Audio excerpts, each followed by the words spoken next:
Yeah, we just had heat pumps installed. Ah. So, and insulation done. Oh, so okay. we are warm. Well, that's good. When we have those rare moments when it dips below zero, they always say, open the drawers, right, to your cabinets and drip your faucet and things like that. And I usually put bib covers on my outside faucets and everything. But I've never really thought about like insulating the pipes. And now I'm beginning to think, well, why don't I just do that? Then, I don't have to mess with this every single time, because it seems that at least in a season, we're having a significant number of like we'll go up and down, we bounce up and down. So we'll see. Yeah, no, I just got the house where I want it. Now we'll probably have to move. Oh no. Yeah, we'll see how it goes, but yeah, it's will that raise your equity in the home though, with having made the changes? I'm a renter. Oh, okay. So I enabled my landlord to get the benefit of this program where she didn't pay for any of this. Cool. It's all free. And she gets the tax deductions. Is this a government program that does this? Yeah. Yep. Cool. And it's because of where I am economically that's able to happen. So are you in a single home, so to speak? I'm in a duplex. Okay. And so what about the other person that's sharing it? Are they of the same economic? It really, they are, but I don't know that it mattered. But the whole house was done. So yeah, so we both, she got 2 heat pumps, 10 inches of insulation in the entire house. Yeah. All the pipes wrapped, new fans in the bathrooms, and he got a hot water heater in the other unit. Wow. And she paid for none of that. Wow. And now she is telling me after 8 years that my daughter cannot sleep in the basement. She has to move upstairs. Aww. Which does not really work for us at all. It means I lose my office. I have to put my office in the bedroom. Okay. And it's really traumatic for her. She doesn't have the privacy that makes her feel safe. Right. Oh, we're going through a lot of stuff, and I've got 600 books to move. Oh no. And no place to put them in the other rooms. Yeah. And so that may precipitate our moving, because it's becoming unworkable. So we'll see what she does about that. It's very interesting that she took this time to, say, well, I know you did this, but. I'm so sorry, Kathryn. So, well, it's just interesting. I mean, it's the only kind of scary piece is that especially where we are, moving is really hard. Our vacancy rate is less than 1%, 0.7. Yeah.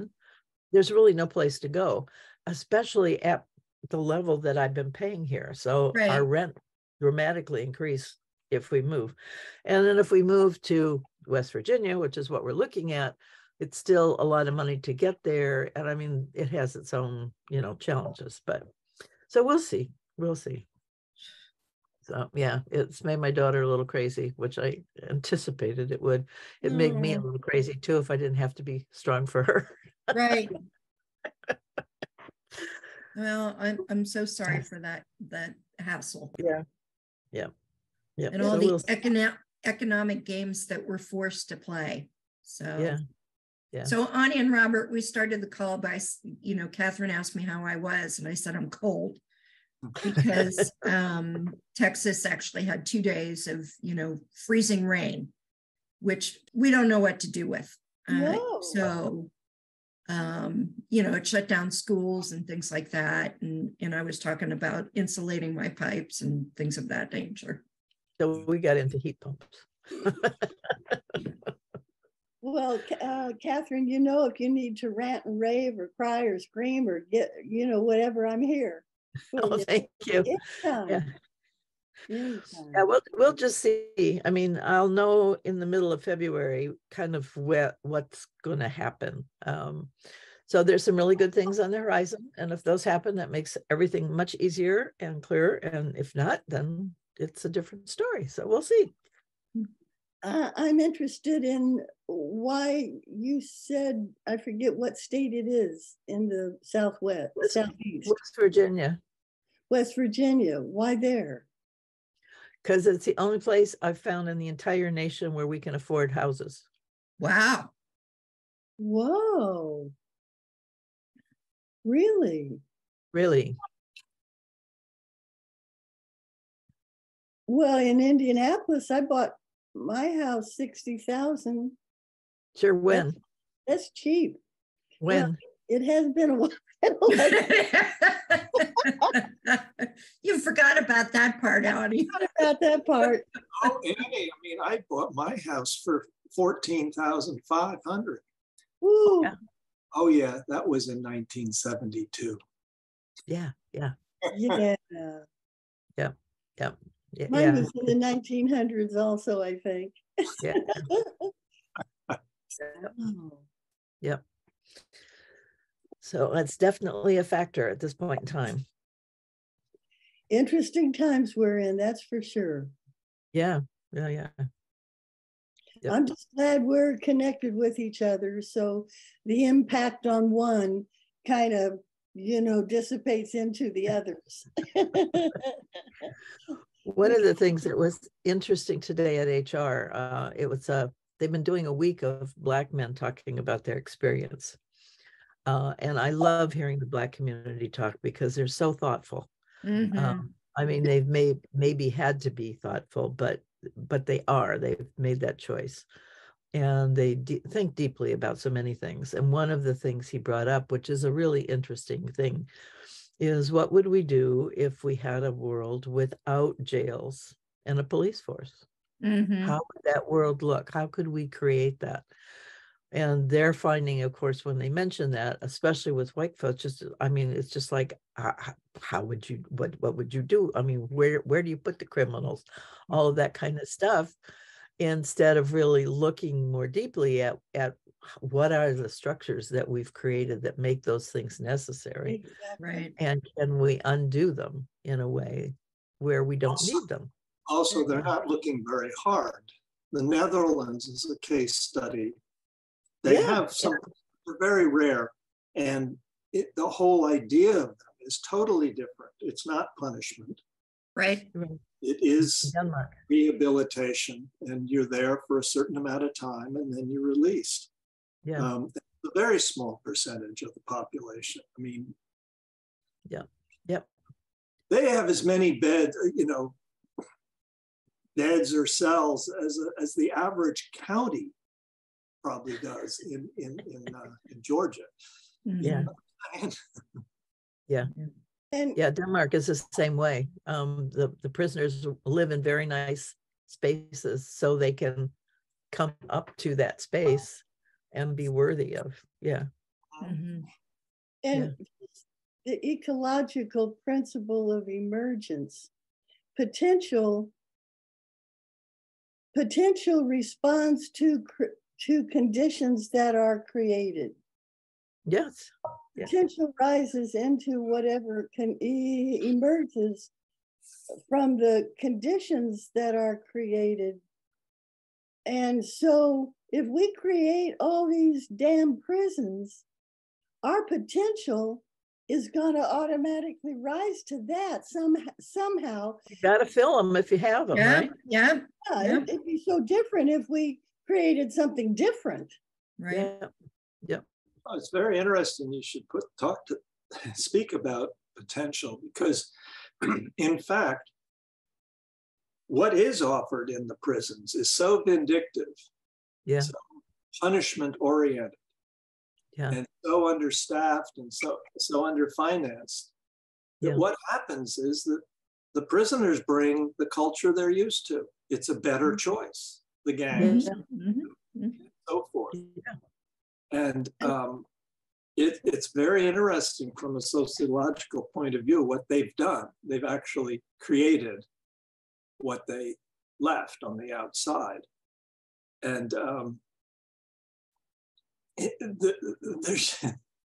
there's just no thought whatsoever, you know, from the management point of view as to how they might do something differently. Right. It's in Indiana, I went into the Indiana women's prison with a program. I called it Empowering Your Spiritual Self. And we met every week for a long time. And it was amazing to hear what some of the women said to and I brought my book of poetry and would go through that. And one of them said, this is the first time I've left the prison. Mm. And another one said, I've never felt so safe. Mm. Wow. And that just said so much to me about what it's like there. Yeah. How did the prison even let you in? I mean, you must have had some administrative support. Well, I made sure that I was connected with a church and could say, this is a church-related thing, but I couldn't do anything spiritual, like religious, which is why Right. Empowering your spiritual self, because that was a social context. So I could Right.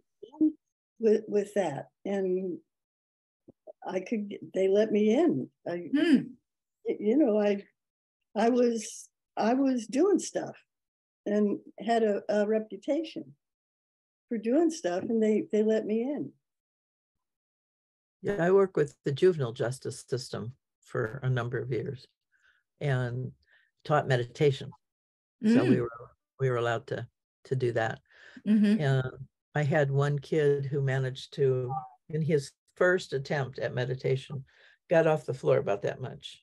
Wow. Whoa! Scared the shit out of him. And we never saw him again, but it was pretty awesome. Wow. Yeah. That wasn't my function as a juvenile probation officer. Oh, but that was heart-wrenching. That was my most heart-wrenching job. It would be hard. Yeah, they put them back in the same situation and expect them to be different, to give up all their friends, all their family. Right. I mean, it's ridiculous. I mean, it's just not possible for a 16-year-old to say, I don't need my family. I don't need my friends. I can do something different, really. Well, with the girls that I had, the 80 girls that I had on my caseload who were incarcerated, and my job was to get them out, to place them, you know. But there was never anywhere for them to go except back in the same home situation they were in, where they were in need of supervision. Right. Yeah. They didn't have any new resources. None. Yeah, there was a judge in Oakland at one point who had this idea that what we should do, instead of spending all this money on incarceration, take the same amount of money and spend it on the family's mental health. So that when the kids go back, the situation is different. They're not into the same structure. And and of course it didn't go very far, but that was truly, I mean, that would make a difference. That would make a huge difference. And also spending it on the family's economic health. Yeah. You know, because economics is a lot of what, you know, gets people into the prison also. Yep. Yeah, and just the angst that creates in the family. Yeah, but the child usually is expressing a need that the family has. And so if they can eliminate that need in the family, then the kid's free to choose a different role. Mm-hmm. Yeah. Yeah, I still remember these two girls who were twins, and just seeing the cigarette burns on their arms. Mm. I don't understand that. Why, alcohol ridden families are just so destructive of the children. Mm-hmm. Yeah. Yeah. Yep. Yeah. One of the things that I really value about In Rhythm actually is their focus so often on creating the conditions. I like In Rhythm a lot. Yeah. Because creating the conditions is something we don't pay any attention to. Yeah. And that's what allows emergence to happen, is when you create the conditions, then the emergence that you're looking for has a place to go. Janine Benyus, that's her whole book. Yeah. About creating conditions conducive to life. Yeah. That's our job. Yeah. Yep. Yep. If I had a laptop, I'd show you. I'd go take it into my bedroom, but I just created conditions in my bedroom that thrill me every time I go in there, because it's all these rocks and shells and things from the earth. And then this statue of a woman that's overseeing it, and it's like it's earthen. It's energy. Those rocks hold energy. Mm-hmm. Oh, I've got rocks everywhere. Yeah. Oh, yeah. I love walking into my bedroom now, and I've got my Christmas lights all around it.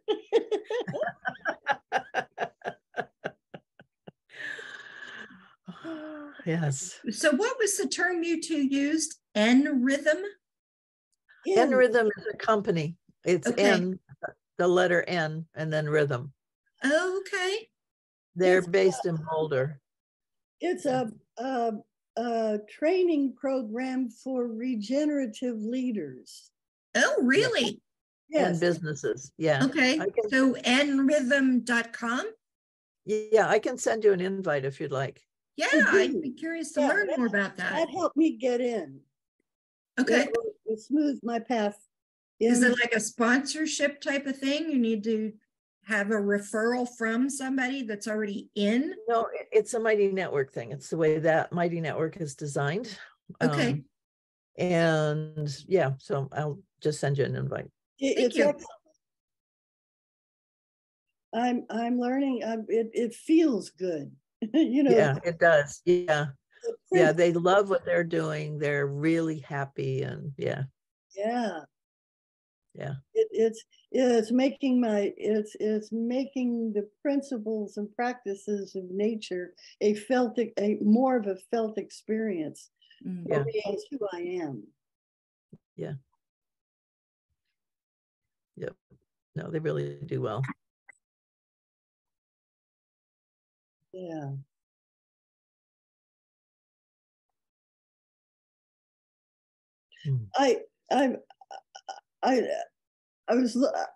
A friend sent me an email about autopoiesis, and I started reading it, but I didn't have time because I wanted to be here. But I scanned a new word, holopoiesis. Autopoiesis is self-making, but holopoiesis is bringing the larger picture together. So I'm excited to get back to that article, but it's at the website, or it references the website Lorian.org, Lorian. It's coming out of Lorian.org. Okay. And it's sounds interesting. The next step. Collective. Mm-hmm. Yes.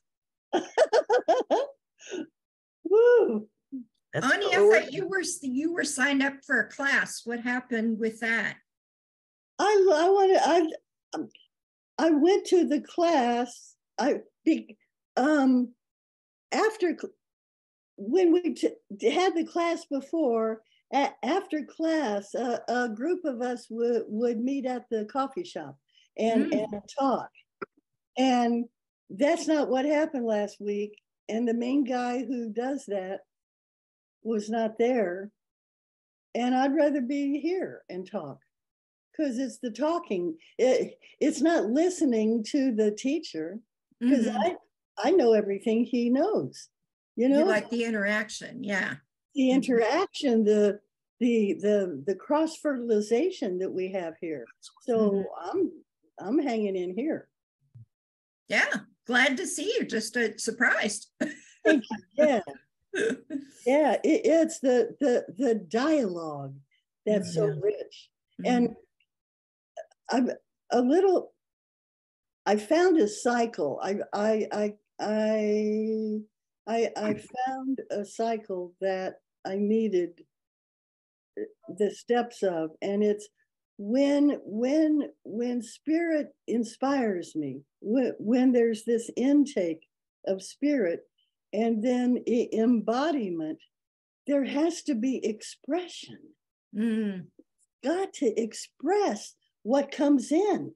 Life is a cycle, and if we don't get to express at the depth and with the energy and the insight that it comes in, we're frustrated. I mean, I've been frustrated for so long until I started posting on Facebook again, because I didn't know where to express myself. Right. So that helped. And so this I prefer. So it's going to be interesting and delightful to see what comes of all that.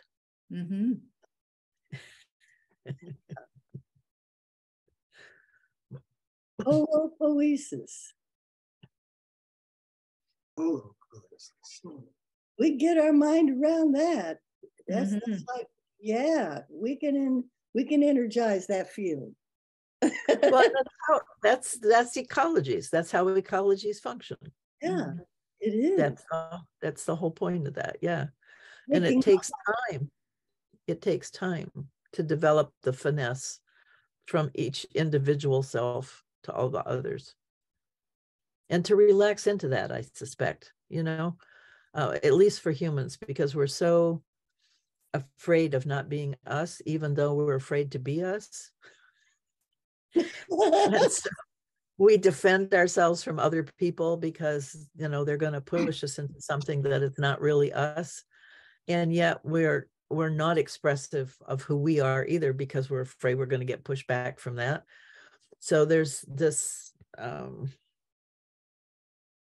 confusion instead of really a deep listening. It's more a confusion, trying to sort that out from that perspective, instead of being curious about the wisdom that others carry and sharing our own wisdom. And that allows us to really figure out, to do the work that we need to do to make that fit happen. I mean, that's what dialogue does. I think it really allows that space and time for us to come together in a way that's cohesive. Yeah. Also, it forces one to really look carefully at what one's thoughts actually are and how to express it, because if it cannot be communicated clearly, you're going to find out right away. Puzzled look on the other people, or questions back, or people just aren't even listening to you. I mean, there are all kinds of cues, and it's time to rephrase it, come back at it. And I've found that to be the most potent exercise for myself. I've picked up so many different concepts, theories, dictates, whatever's out there in terms of philosophy and religion, economies and politics and scientific theories. It's all out there, just jibber jabber. And until I can really relate to it myself in writing, for instance, or in dialogue, autopoiesis. I've learned about it simply by trying on what you say about it, reading, figuring out what. I'm beginning to see that there's something very wonderful about it. That it's more, it's an electro. Look at Arnie, she's all excited. No, it's an electromagnetic phenomenon. We're actually drawn by what the world provides. We're drawn in a direction if we so respond, without our own opinions. No, it has to be this way. So autopoiesis isn't just the will to live, but it's the willingness to be drawn effectively, into life, according to the currents of life. And I love what you say about holopoiesis, because ecologies are a real aspect of the systematic development of what life is all about. Yes. And so I love these sessions that we spend together, because it's just a settling period. Whatever's been going on during the week, we just sort of settles and redirects if necessary, or settles in for the long haul. Listening to you, I feel like I've had a soul bath. Well, listening to all of you, I feel like, where have I been all my life? I haven't been teaching in a prison. I haven't been. I mean, those are amazing things to do, and needed. There are fellow human beings who have needed that kind of input. Yeah. Now, I have taught in various ways, so maybe that counts. Whatever it was, you did what you should. Yeah, I mean, I did what was available at the time. A lot of people have a lot of information and good things to say, but there's a way to do it that I learned in Starbucks. Of all places. That reciprocity in conversation, that if you're throwing information at somebody, if you're talking at somebody, there's not going to be dialogue. There's not going to be learning. It's like this one guy, I wanted to hear what he had to say, but he wasn't talking with me. He was talking at me. And you can't enter into a dialogue like that. You can't learn anything. And of course, I've had to learn not to just throw stuff out, talk at people with what, and I probably still do that, but I'm more aware to make sure that what I put out there has an invitation in it, has an opening in it, has an opportunity in it for people to respond. Right. Because I do want to hear what they have to say. But, so what was your response to this gentleman? Were you able to get him to? Okay. No, I just turned off. Okay. I just stopped. I just went into my book. Yeah, I had an experience like that this morning, a client calling, and he had so many worries. They were so disjointed that he would toss one into the, into the midst, and then he would, soon as I started to think about that and answer it, frame an answer, because he's viewing me as the expert. He goes to another one. And then as soon as I get my head around that one, he goes, quite frankly, I mean, he got me completely confused. Mm. I'm a little muddle-headed today anyway, you know, it's wrong side of the bed sort of thing. Mm. But that's no excuse. I mean, all I could do was just sit and listen. And then finally, the only way I could re-enter the conversation was to apologize. You know, isn't it funny how, you know,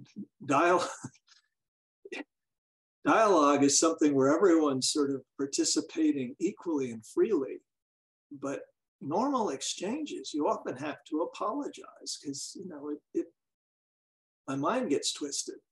Mm. It's just an interesting thing to me, you know, and then I was able to say rock bottom, okay, I made a mistake here, let's start over again. And, you know, and then we could build it bit by bit, you know, as to what the situation really was and then how he can respond to it. And man, that was some heavy duty work to get back to that. Mm-hmm. Yeah. Yeah. I mean, Yeah. those clients, they're nice people, but I've enjoyed working with them, but they're just scattered when it comes to their concerns and fears. Yeah. And I don't know, it seems like a lot of that's going on in our larger society too. Yeah. But there isn't any place. Yeah, sorry. Yeah. Catastrophic thinking. Yeah. Where you go to the worst. Yeah. You know, it's just, it could be so horrible. Oh my God, it could be so horrible. And what are we going to do so that it's not so horrible? But there used to be a respect for different elements of government, or even the higher echelons of corporate culture in America. Right.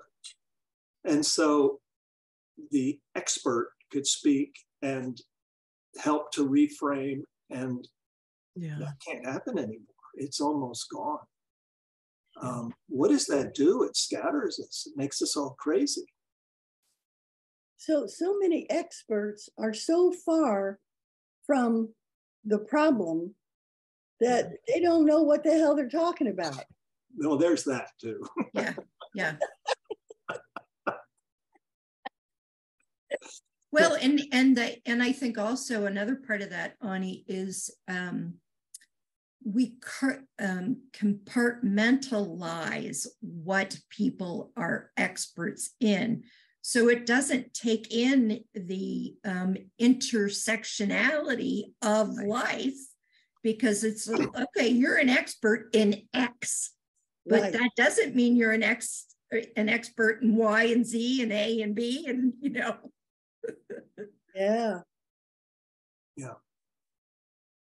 Whole systems view. I've been intrigued by this author. It's like Dan McGillenchrist. Yes, I've heard his name. Yeah. Yeah. And he talks about the brain, and they're finding so much more about the difference in the hemispheres, and it really is the right brain that has the whole systems view. Mm. The left brain is about the parts, and the right brain is about the whole systems view. And so I just have, I don't know, I have this feeling of respect or something, or sacredness about my own brain, my own right brain, to just remember to back up into it.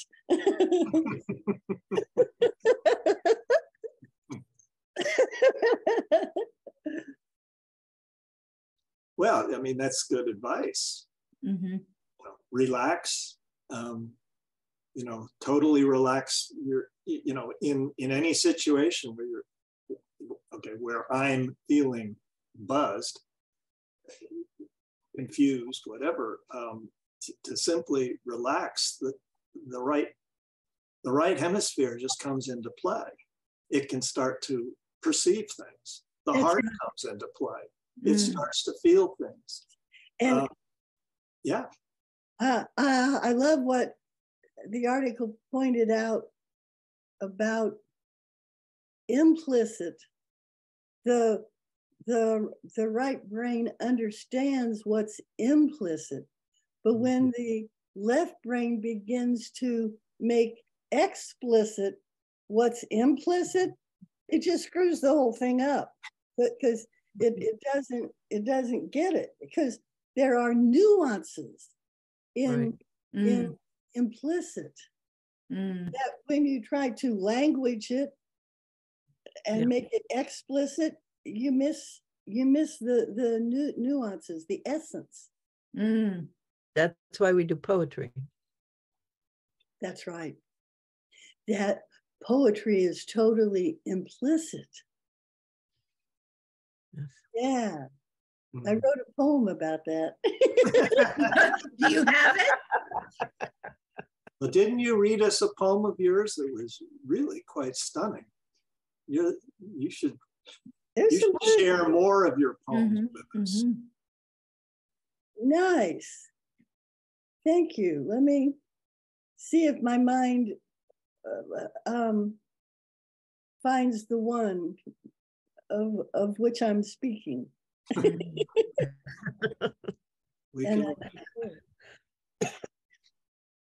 I find storytelling does this too. I've been able to write really nice stories. And I can write poems if they're basically stories. Yeah, storytelling just brings out essences of a moment. Yeah. But and that combined collection, is quite moving. It was to me, and that's why I remember the experience.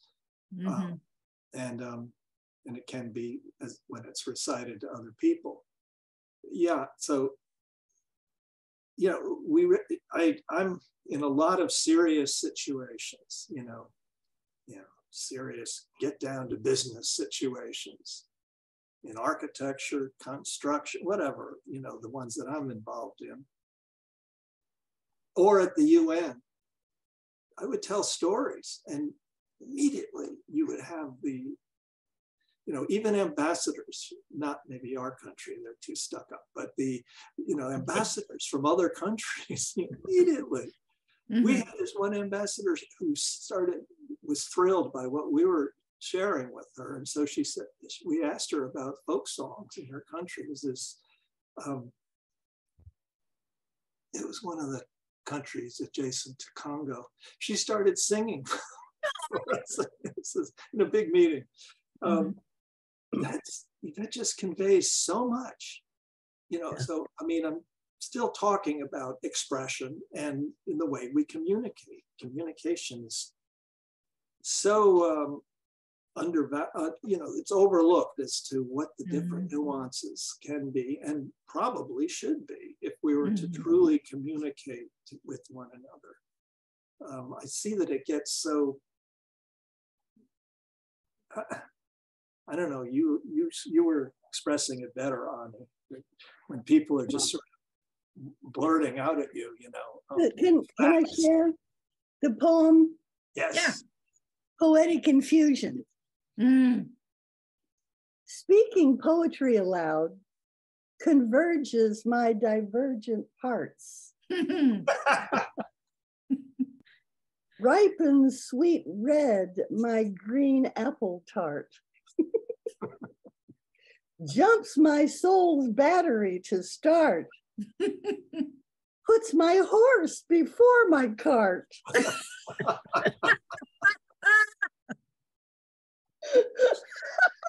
That's wonderful. Love these metaphors. I can say in poetry what can't be understood any other way. Poetry crystallizes in consciousness possibilities that hold sway.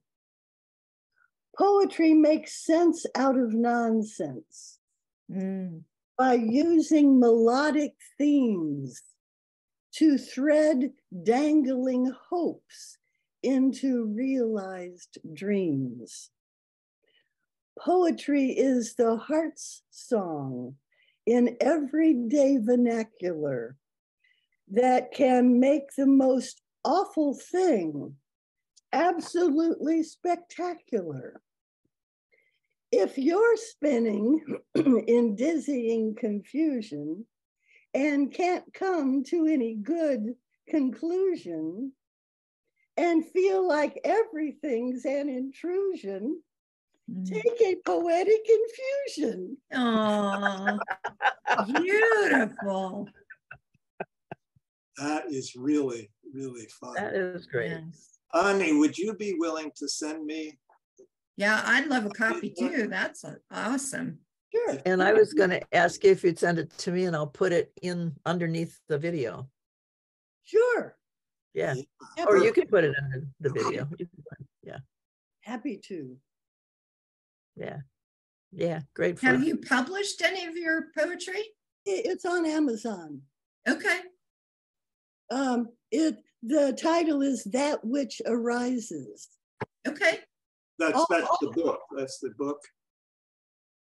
Oh, wow. Hey, look at that. Yeah. Happens to be autopoetic poetry. Wow. That Which Arises.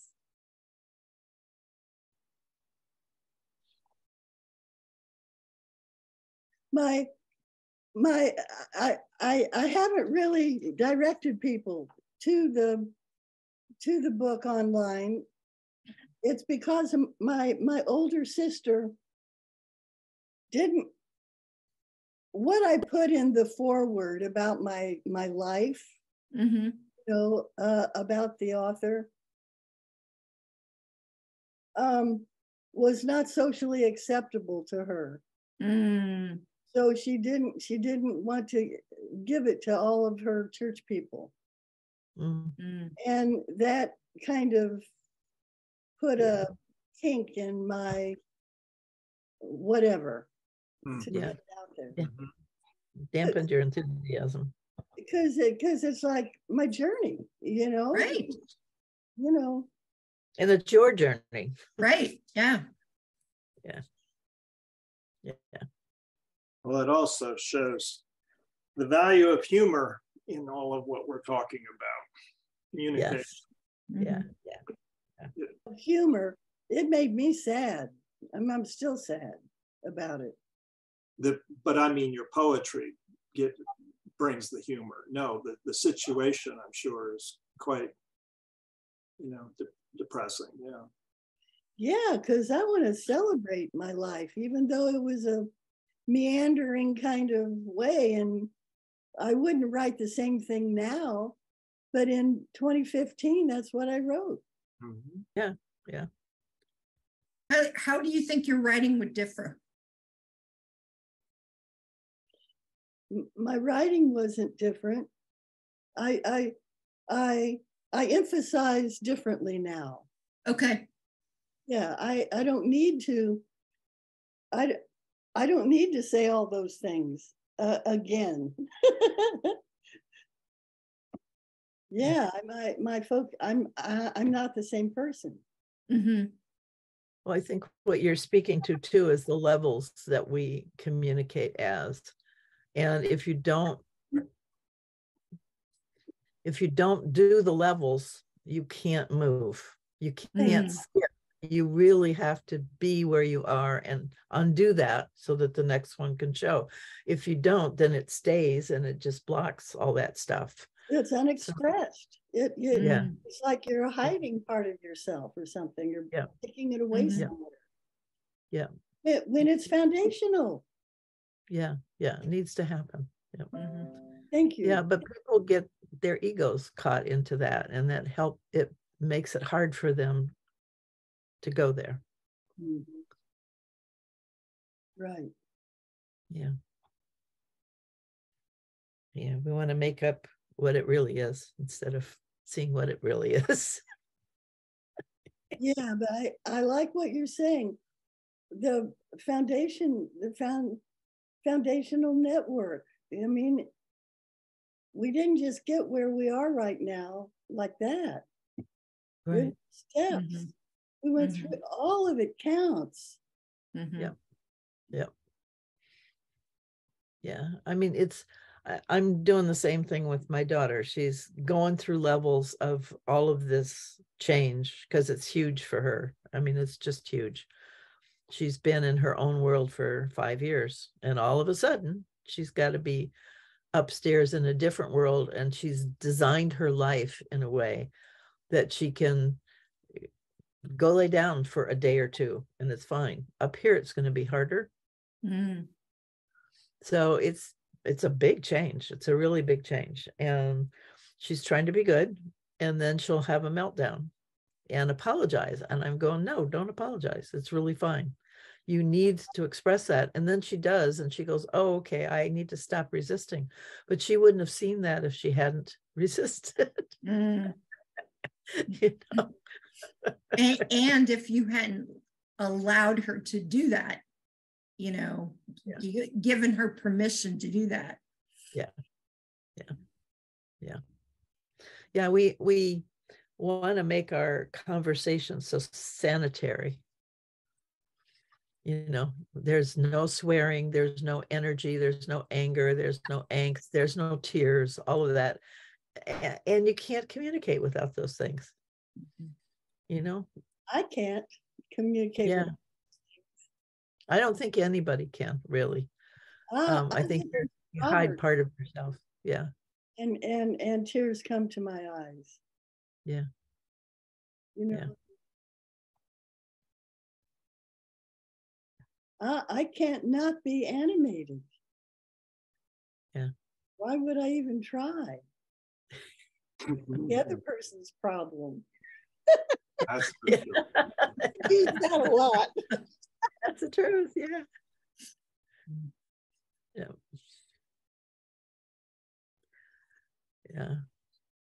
Yeah, it's really hard. I was thinking of your UN situation, Robert, because how different would those meetings be if people could get up and sing or share a poetry or a story from their country that is germane to what they're talking about.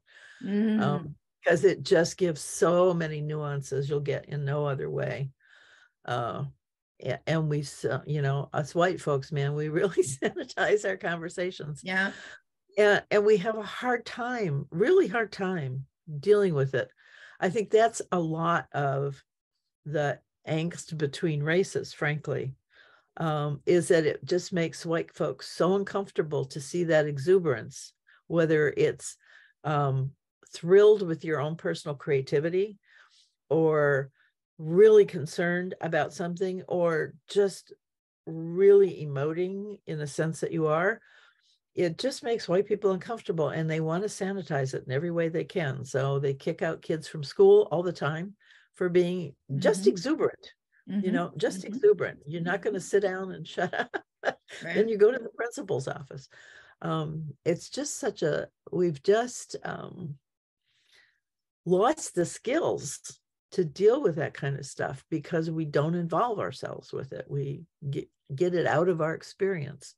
And so we don't have the skills to manage it. And we feel uncomfortable and incompetent and all those other things.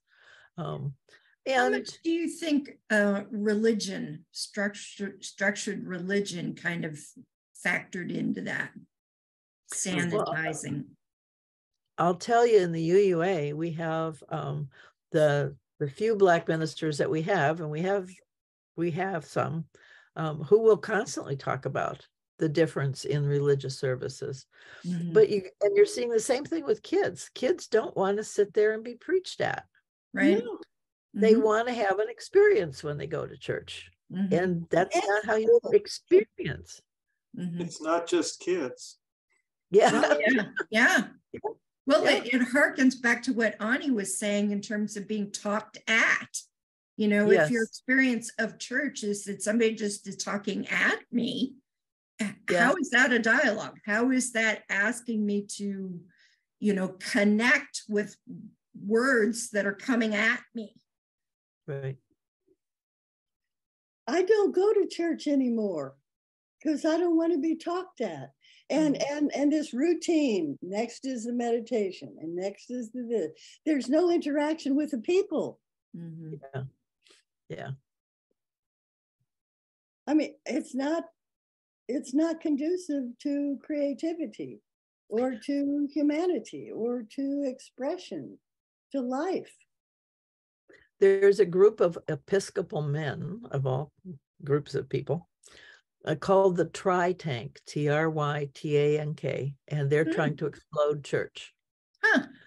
They don't know what it will look like, but they're really working on ways to do church differently. Because I'd love to. I'm going to check out the Episcopal Church here now and just see online what I find, because I have one that's close. Yeah, I don't know how far into the Episcopal Church it is. They're definitely out here. They've got a separate company kind of that does that. Mhm.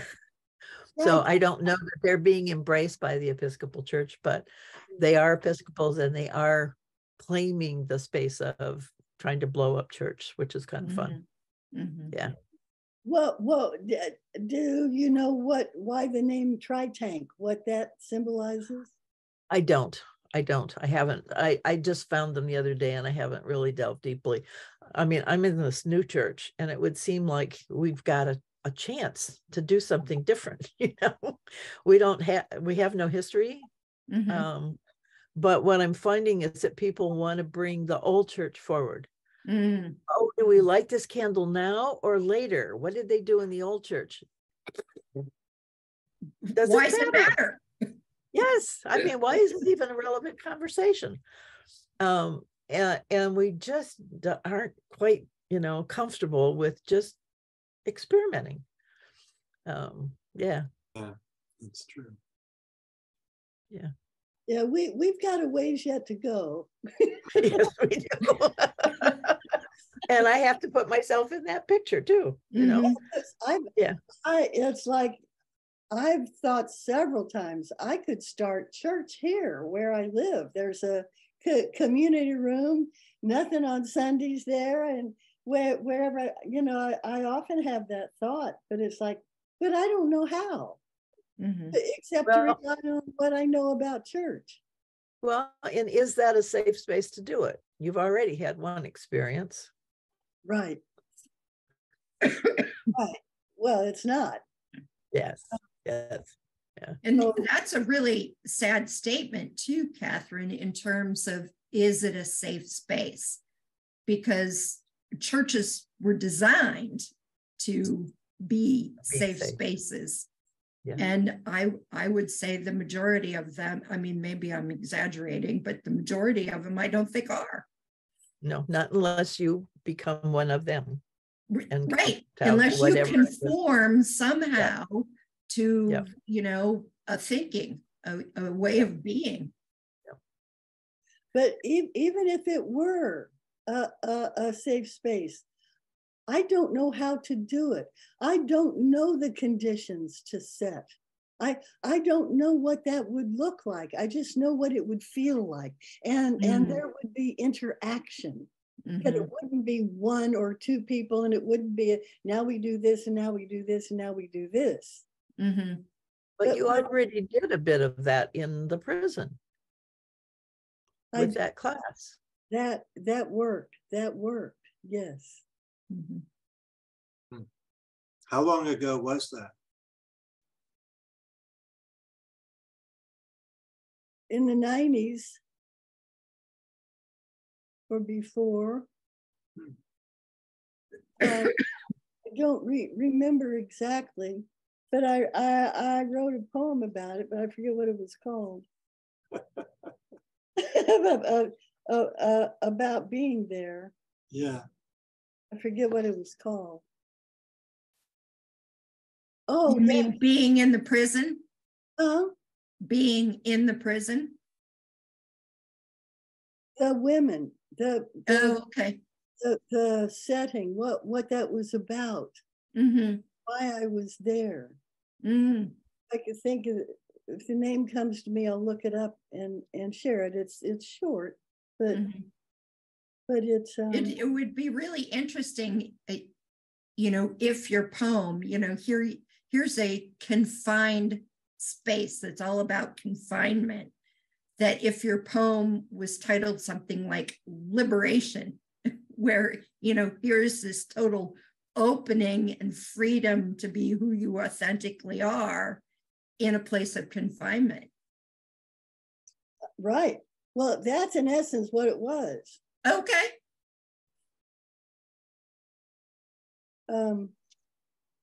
I'll just scan the index to see if I can find it, because I forget what I titled it. You don't have to wait for me.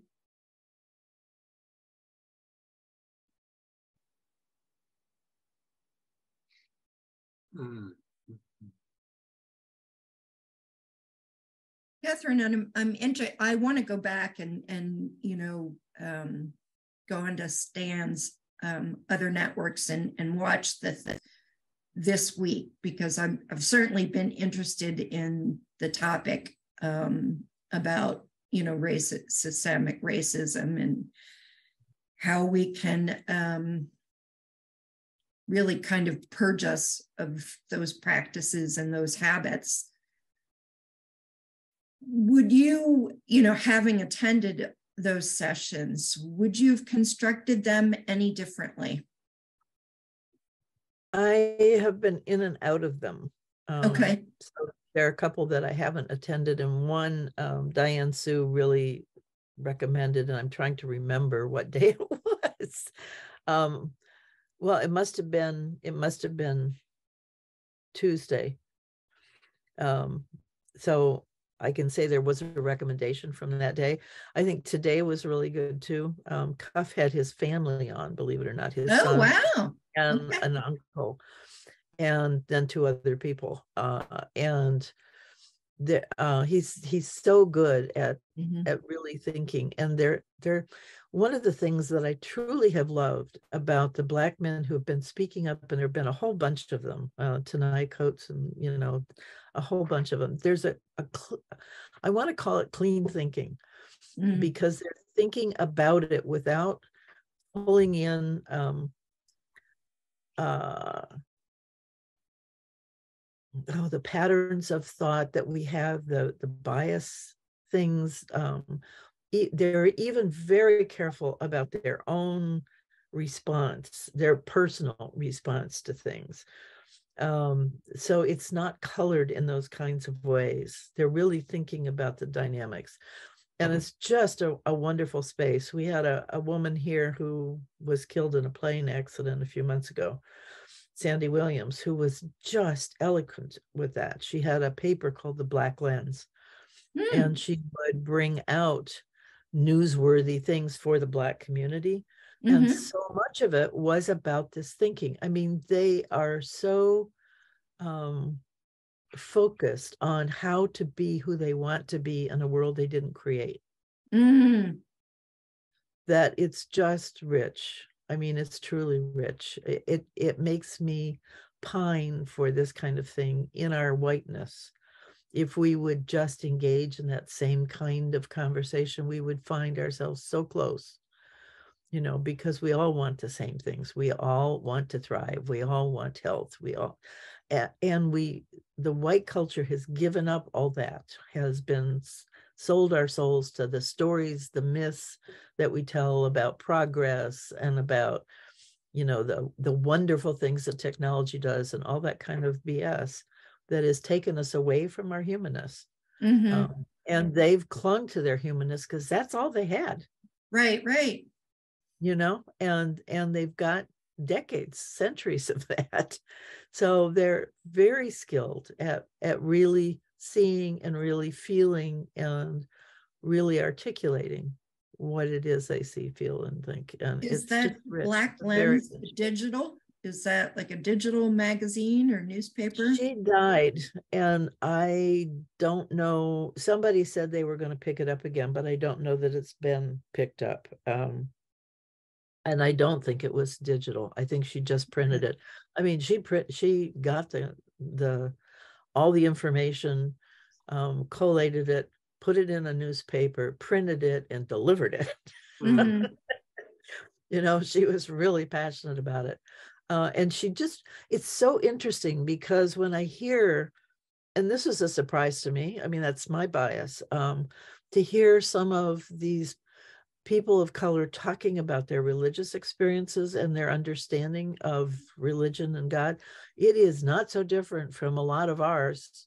And I didn't expect that. I really expected it to be more fundamental, and it's truly not, because that thinking piece has gotten them to look at everything.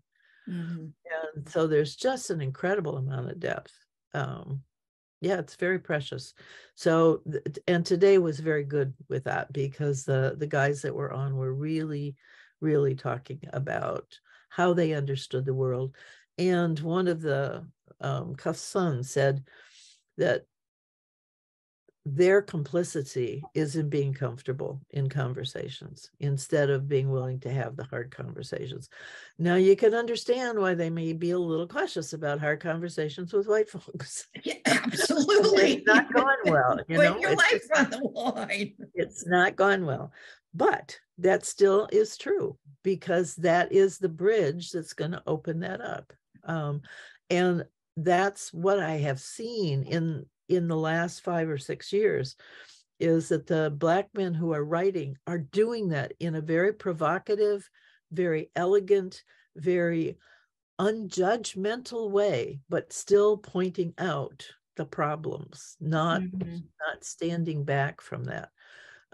So they're really honing the ability to do that. And I'm sure that there's some people who won't take it well, always, but it, I think, is providing a lot of openings for white people to hear their voice clearly, without judgment and without anything that needs to be defended from. You know, it keeps that space open, and they're very good at it.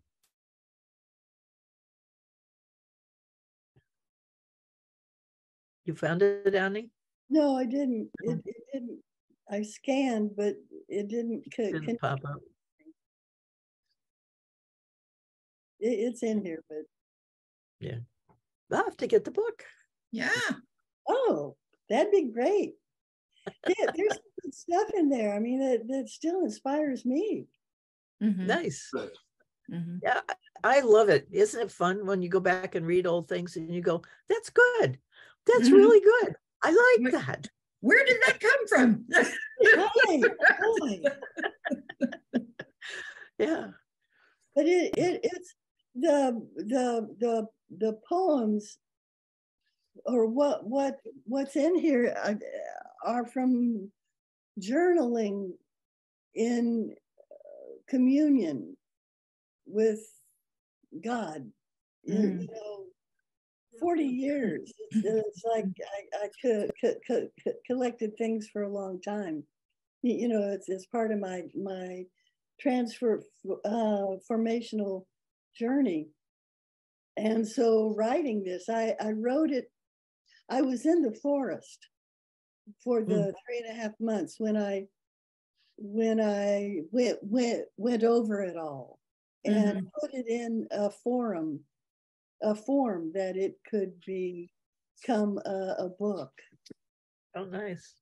And so it's over decades of transformation, from, you know, family horrendous stuff to the highest expression that you could possibly imagine.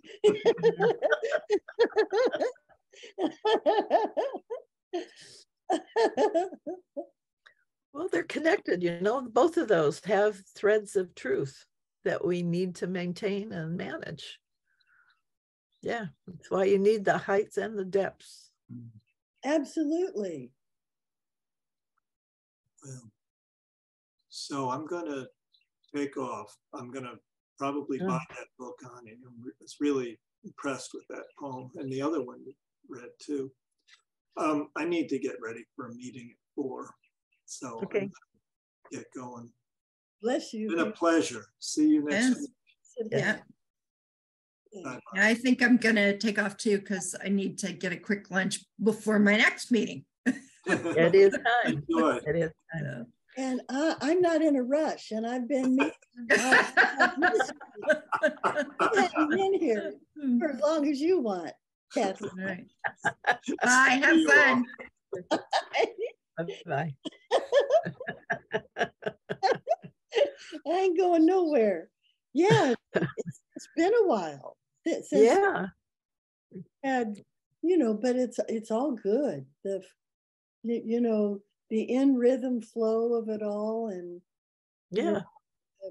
the mighty network. It's all good. Well, So I hope so. I missed the first part of this to find out what is happening with you that's generating a crisis. Well, I made it possible for my landlord to get thousands and thousands and thousands of dollars of investment in her property from the government with no cost to her. And she gets tax breaks and stuff. But then she has come back to me and said, well, your daughter lives in the basement. There's no egress. It's illegal. She should move. Now, we've been here for 8 years and she's known about that. And she keeps mentioning it. And I understand her angst. But there is no egress. She could put one in. She has not. Well, what's egress? It's a window that you can walk through if there's a fire. Oh. So it's another way to get out of the basement. And so she said, well, my daughter has to move. And so I've said, okay, but it means I lose my office. I have to put my office in my bedroom, which is not really a good space. I have all these books that I have to go through to see what I can keep or not keep. And I have no place to put them, really. Anyway, it's a huge thing for me. And it's a huge thing for my daughter because the basement has been her sanctuary, her space. She can do what she wants or what she doesn't want, and nobody cares. I don't see it. I don't criticize. I don't worry about it. She can live in garbage up to her elbows if she wants to, or she can clean it up if she wants to. And that's given her the freedom to deal with a lot of her angst. And she's come a long way in 5 years, but she's nowhere near where we hope she will get. So it's hard. Help me understand why not having an egress in the basement, why that's a problem now. Well, if there was a fire down there and she couldn't get out the stairs, she would have no place to go. With the egress, then she would have another option. Although if you really look at it realistically, it's not a huge improvement because it's in the same area. If the stairs was on fire, it would be hard for her to get to the window too, I think. And the stairs would probably not be on fire. It would be some other place. But anyway, all those things, the law says that you cannot sleep in a basement as a bedroom without an egress window. So the landlord's insurance would have a problem with it. So, and that's just all legalese. It has nothing to do with reality. So I understand her angst, and she's a lawyer. And so I understand that, but she's been very gracious for 8 years. And all of a sudden she is not. She sent me a letter that in 2 weeks, my daughter had to be out of the basement. So I sent her a letter back saying, that's not, we will do what we need to do, but this is what we have to do. It's not going to happen in 2 weeks, most likely. And how about doing an egress window there? Right. You've saved enough money. You've made enough money that you could probably afford. They're rich anyway. I mean, she's not hurting. So we'll see what she says. I don't know what she's going to say. They've said no for 8 years. So she won't get the letter. You helped her get money that she could use to make that improvement. Well, I made the improvement. They did it because I asked and because I qualify and because she agreed. But I asked, this is my second ask. The first ask, they blew off. And then I talked to her husband when they were here in the summer. And he said, oh, gee, I don't know why we did that. And can you do that again? Well, so I tried, and we can. And so they accepted it. And now she's kind of retaliating in an interesting way by pushing me in a way that's not productive. So I'm just making it clear to her that it is not productive, that I can do things temporarily. And there's another, I mean, my daughter's going to have her hip replaced. So it would probably be good for her to be up here instead of going up and down stairs for a little bit. So I'm fine with that. But I can't live like that. I mean, that just doesn't work. And so if she's going to insist on us living like that, we will move. I'm going to have to find a place. But the problem with finding a place is there's nothing where we are that I can afford or even find, actually. I mean, if I paid thousands of dollars, but I only have $2,000 to work with, you know? So it's really hard. I mean, this place works because of the money and because we have such separate lives. So it gives her the freedom that she really needs and me the space I need. So if that disappears, then so that's why I'm looking at West Virginia or any other place we can go to that we could afford to live at. But we still have to get there. I mean, there's just all these things that come into it. And that may, you know, other things are happening. So maybe in the middle of February, I will discover it's not going to be such a big deal. But right now it is. But you helped her get money for home improvement. Yeah. She has money for home improvement. She didn't get money. She got the improvements. And she didn't have to pay for it. Oh, okay. So the house has been insulated. She's getting new windows all through the house. 2 heat pumps, 1 in each apartment, a new water heater, all the pipes wrapped, new fans and all of that stuff. And she's not paying for any of it. And she's not softened by that? Evidently not. Supporting you in. We will see. We will see. I mean, I said it would be nice if you do the egress window. It's $2,000 to $3,000. It's not that big a deal. We'll see. If it were me, I would probably get several estimates, and even from a friend who's handy. Oh, yeah, she won't do that. She'll only use her own people. She won't trust me to do that. And I've got estimates, so I know about what it is. And she can do that too. She's very capable. She probably already knows, but you know, it's just her decision. Does she want to keep me as a tenant, or is she now uncomfortable because I'm here? Now I have to talk and find out. But see, if Joss moves up here, she can't kick me out. If Joss doesn't, then she probably could. That could be an evictable. Again, say that again. If my daughter does not move out of the basement, that could be grounds for eviction. Because it's a legal thing. Mm-hmm. So if she moves up, then she can't, but that's not workable. So there we are. Have you had a chance to sit and talk with her, like for real? No, we're not talking. We're sending letters back and forth right now. So, and she hasn't got my letter. She'll get my letter around the 10th. So. She's not in town? No, she's in California. Anywhere near Santa Barbara? She's told me, but I don't remember where it is. Yeah. Yeah, well, we'll just see. I mean, the spirit works in mysterious ways. So you know, it's awkward, it's difficult, it's scary, but who knows?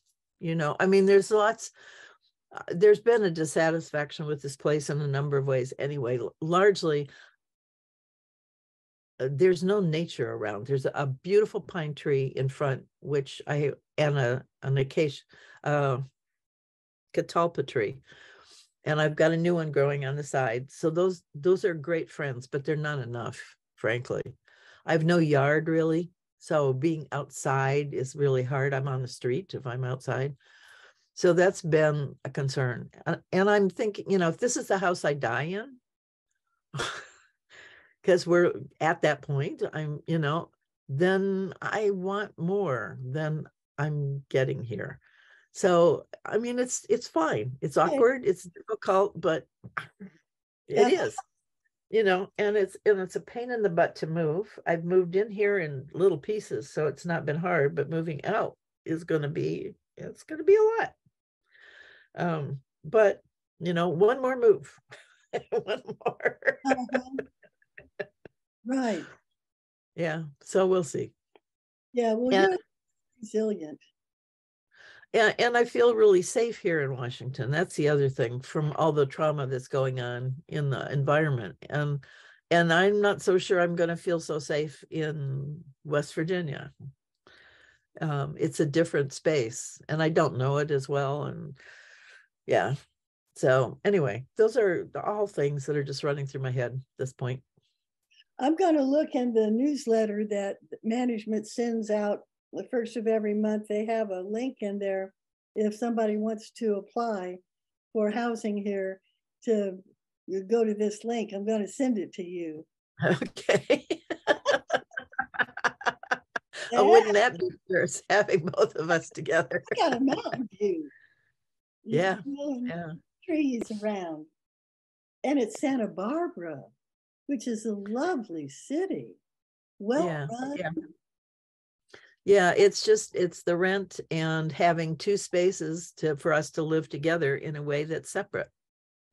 And that's not so easy to come by. I mean, we've looked at manufactured housing, and sometimes you get a manufactured house with bedrooms at either end, which is perfect. But often they're next door to each other, which is not. She's up all night. She sleeps all day. She goes up and down a lot. I mean, and she needs the freedom to do whatever her body and her mind require. And that's just hard when I'm also doing stuff and I'm talking to people, and maybe people come over, it's just hard. So that's why we've hung on to this, because it really works. Yeah. And she's thought about buying the place, and then she could move behind and have her own independent place, but be really close. I'm not sure that would work really well, but it's, it's a possibility. And certainly as she gets healthier, it's more likely. So. Well, you know how to navigate. So I have all the confidence in the world of you moving forward, whatever. Yeah, no, we will figure it out. Yeah. It's just really hard. So right now, it's with all the ambiguity, it's even harder. Okay. Because there's just no way of saying what's going to happen at this point. Okay. Well, I'm here for you. Well, thank you. Thank you. Yeah. I'm sure you have something else lined up next that you have to go to. Well, I actually had an interview yesterday with a TV company in Denver. Yeah. And it was very interesting because he's got this shtick. So he goes and finds businesses, does an interview and puts it out, and then you pay him for the video if you want it for your own purposes. Oh, nice. Okay. So he's really used to doing this. He's done it for a long time. So they told me, don't worry, he'll use your language. He talks right to you and all that. So you don't have to prepare, just, answer questions. And it's an 8-minute video. So he gets on and he starts asking me questions.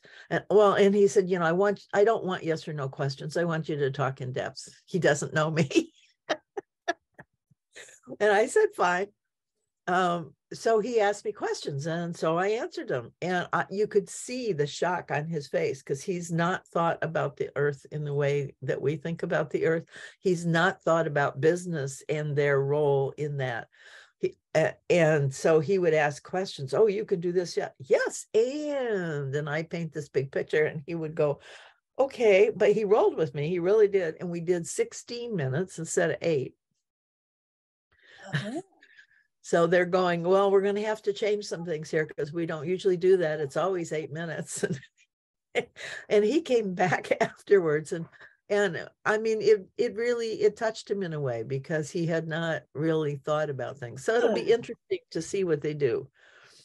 So I'm going to send them some pictures of things, and the podcast and the cards, because that's what I've got right now.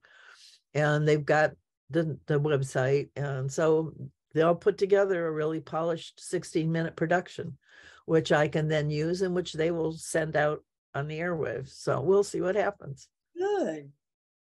Good. I look forward to having access to that. Yeah, I'm curious to see what it will look like. Yeah. Yeah. Okay. So yeah, things are happening. It's just you have no idea what it's going to look like. Right. Well, just keep up the good work. You're doing great. Thank you. Bless you. And I love you. I think you're amazing. Oh, you too. Yeah, right back at you. Yeah. I think I'm amazing too. I amaze myself sometimes. What? Did you get there? Yeah. Okay, hon. Bless you. Okay. All right. Bye. Bye. Bye.